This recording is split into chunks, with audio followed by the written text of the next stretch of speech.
Welcome back to our class. In our last video, we have discussed how traders, sales, and research analysts work together to meet the trading needs of the investing clients and keep the clients trading with an investment bank. In this video, we will be discussing market making and prime brokerage service. In order to facilitate clients' transactions, investment banks make markets and clear their clients' transactions. Their service can cover major assets, including equities and equity derivatives, fixed income, currencies, and commodities. Market making provides liquidity to investing clients. If the client wishes to buy a security or derivative, the bank will sell it to them. And if the client wishes to sell, the bank stands ready to buy. The difference between the price at which the bank is willing to buy, the bid price, and the price at which it is willing to sell, the ask or offer price, is referred to as the bid and ask spread. For example, the bank may quote a bid price of $100 and an ask price of $101 for a stock. The bank can make a profit when buys at $100 and sell at $101. And market making is the business of capturing the bid and ask spread. The spreads can quickly add up when trading volumes are high. If market price stays stable, market makers can keep buying at the lower price and selling at the higher price. Market making will be ideal if a market maker could simultaneously buy and sell, but market makers must take risks in order to capture the bid and ask spread. First, market makers have to keep an inventory of securities to stand ready to trade, so there is a risk in holding the securities. Next, as market prices are always changing, a market maker may not be able to simultaneously buy and sell. Say if the market maker sold at $101 and before the market maker could buy the security back at a lower price, the market price could increase to, say, $105. In this case, the market maker will not be happy. In addition to clear transactions and make markets for investing clients, investment banks also provide a bundle of services including financing and security lending services to institutional investors. These are known as prime brokerage services. The largest clients are hedge funds because they use long and short positions in their trading activities and are constantly in need of leverage to support their investment businesses. Hedge funds represent the largest source of client-related revenue within the trading division at many large investment banks. Taking short positions means to borrow securities and sell the borrowed securities. In a short sale, a trader would first need to borrow securities from an investment bank and sell the securities in the market. And if the market price of the respective security falls, the trader can repurchase the securities in the market at lower prices and return the securities to the bank.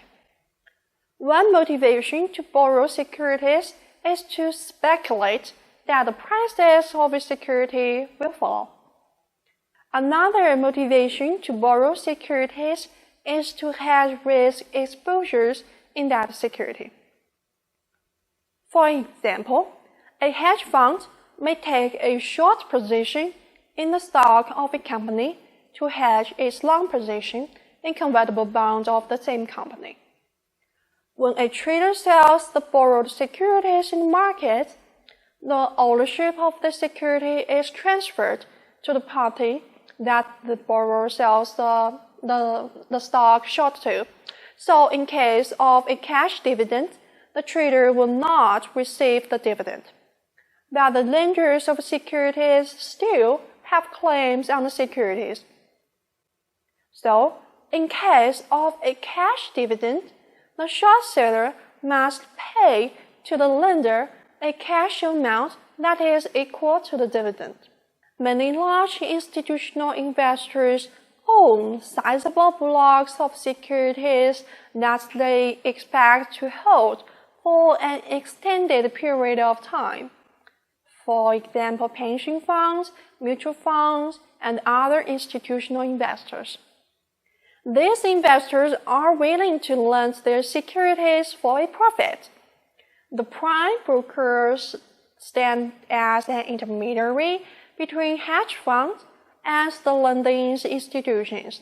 When a trading client borrows securities, it also needs to put up collaterals in the form of cash or cash equivalents with the lender. The proceeds received from selling the securities will also be included in the collaterals. Cash collaterals can earn interest in the money market for the lenders. The lenders may distribute part of the interest earned to the borrower as a rebate. The difference between the interest earned and the rebate is revenue for the lender and the investment bank.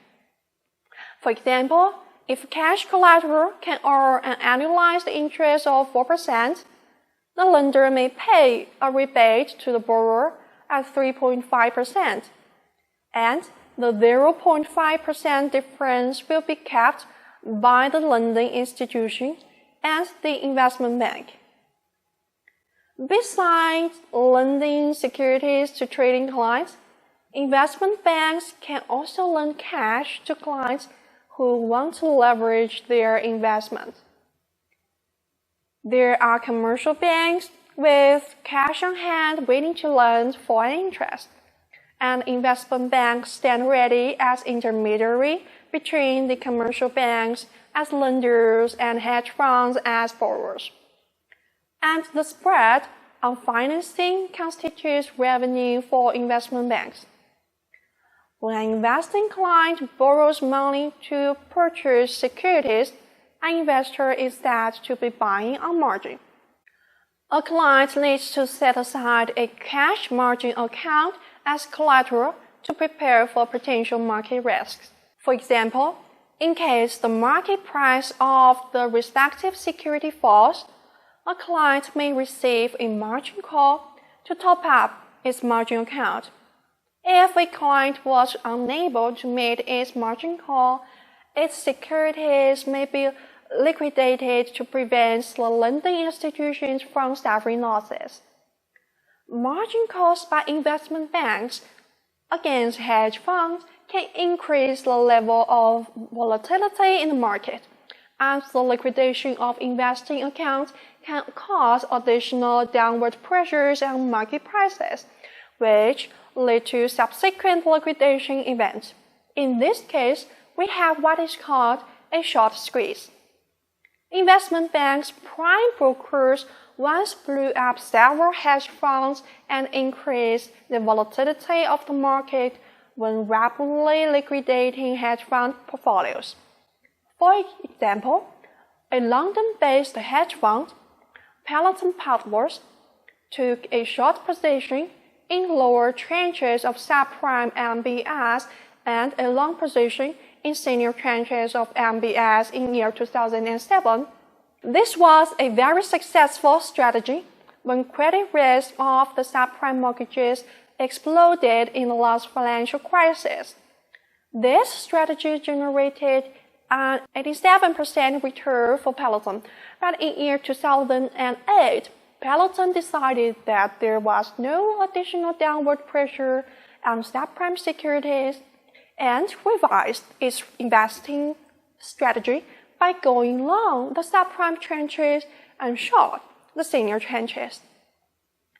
As the subprime crisis went deeper in 2008, subprime securities dropped further, and Peloton's position suffered a huge loss, and the fund received margin calls from its prime brokers. Being unable to fulfill the additional cash collateral request, Peloton was forced to liquidate its position, which turned to billions of losses. Okay, in this video, we have learned about market making and prime brokerage services of investment banks, including margin financing and security lending. Thanks for watching. In our next video, we will discuss proprietary trading businesses.